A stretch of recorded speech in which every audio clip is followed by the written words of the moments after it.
Kiongozi wetu, Your Excellency President William Ruto, the Prime Cabinet Secretary, the man of the moment, the Honorable Aden Duale, and all the good people gathered here this evening. Good evening. Your Excellency, today we have left it to Duale to be the truthful person. And we want to say that, Honorable Duale, you have done us proud, because putting to account for the record is good for this country. The people of this country for a long time have been very uncomfortable with the truth.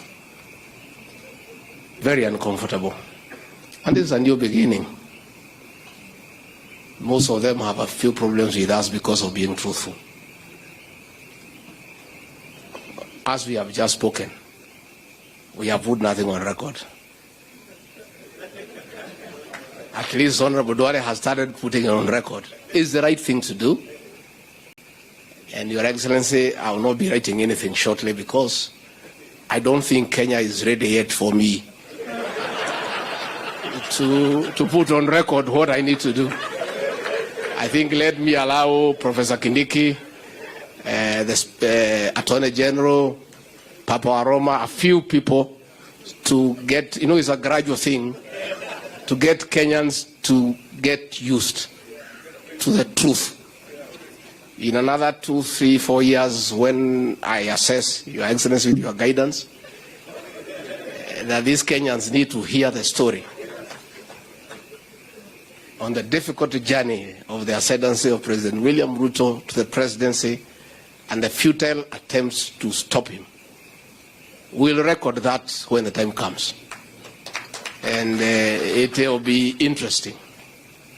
And Kenyans need to know the truth.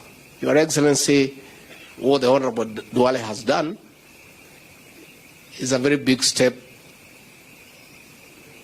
in our attempts to bring to an end the politics of deceit, conmanship, and betrayal. Because conmen and betrayers fear being called out. So I think it's a good practice we start calling them out and giving an account of the intrigues around power. Your Excellency, I must admit today, because I'm a truthful man, that when Honorable Duale was sacked, I celebrated. I may look a mischievous person for celebrating the sacking of Duale, but I had a good reason. Your Excellency, Honorable Duale was in our team, but he was not available because he was in Parliament. He was in the National Assembly pushing the agenda of Jubilee and President UHURU Kenyatta. So when he was sacked, I was very happy because he was now available for us in matters strategy and in matters messaging. And we took advantage. Kenyans hate betrayal. Kenyans hate people being treated unfairly. Kenyans knew the kind of work Aden Duale had done for the President, Kenyatta, and Jubilee, and were very unhappy the way he had been treated. So when we were going out with the President William Ruto, we would send vehicles to announce that in our entourage will be one Aden Duale. And Kenyans would turn up to listen to Aden Duale because they felt he had been treated unfairly.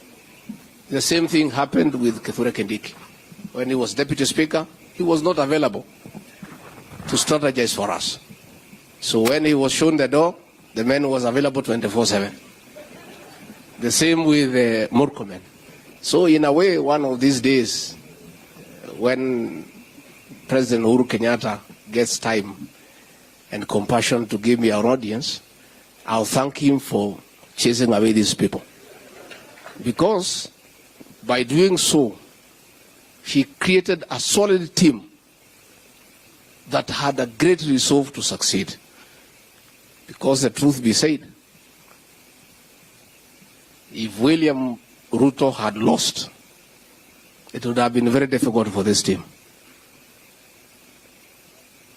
If William Ruto had lost, in my scheme of things, and I know, and I'm right, I'll be serving the 5th month in committee now. All these people would not be here. So what happened because of the persecution? A very serious team evolved with a great resolve to succeed. And that is what contributed in a great way to propel President William Ruto to the presidency. Your Excellency, loyalty is what you have shown us. And what the Professor Kidiki has said is true. Honorable Aden, Duale, and most of us have little regard for money. Money is just legal tender. When you don't have money, it's because somebody else has. It leaves your hands, it goes to somebody else. Your Excellency had this team that worked around you, gave in to monetary offers. These people would be billionaires.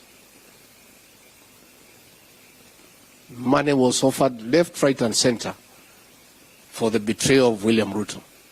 But men and women of substance, great men, said no, money is not everything. People must stand for something. And Your Excellency, we must also thank you because you have also been very loyal to your friends. And it's clear that a man who was persecuted because of standing with you today is the Minister for Defense in your government. A man whom I don't know whether he'll put in his book, who was almost assassinated on the 14th of August, Professor Kithure Kindiki, is today your Minister for Interior. Kipchumba Murkomen, who was thrown out of the Senate, is today your Minister for Transport and Roads. And you, as Trude, who was locked up every Friday, is your Deputy President.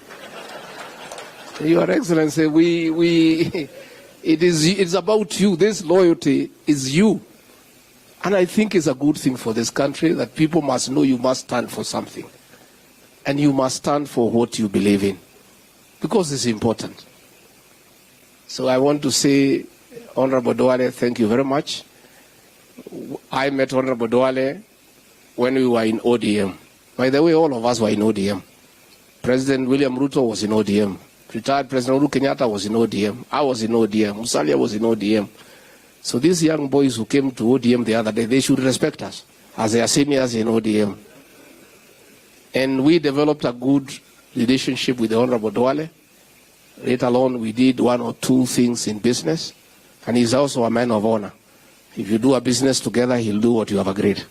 Unless he changes, I don't think he can change now. And later on, he came to Parliament, he was our leader and gave us very good leadership. And when he came to the presidential campaign, he gave it a lot of vigor, he gave it his all. Honorable Duale, we salute you. And what you have done is the right thing. And let everybody who has time put something down. With my exception, let me wait a little bit for Kenyans to get used to truth. Then at the right time, we shall do what we need to do. With those very remarks, I want to request you to be upstanding and help me to usher in the 5th President of the Republic of Kenya, Mr. President.